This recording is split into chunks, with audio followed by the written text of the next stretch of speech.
ey Musa, nasihat qilaman, eshitasizmi dedi. Yo Rabbiy, shayton menga nasihat qilmoqchi, eshitaymi?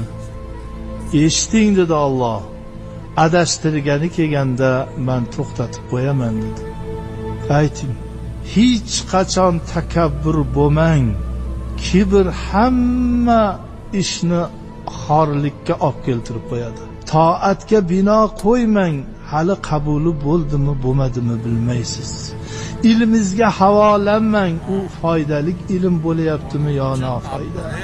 Bino qo'ydim toatimga, ilmimga havolandim, hech kimni mensimadim, shayton bo'ldim.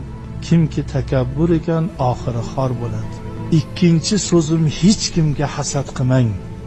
Dunyoda hamma balo, hamma janjal, urush, hatto qon to'kilish hasad tufayli bo'ladi.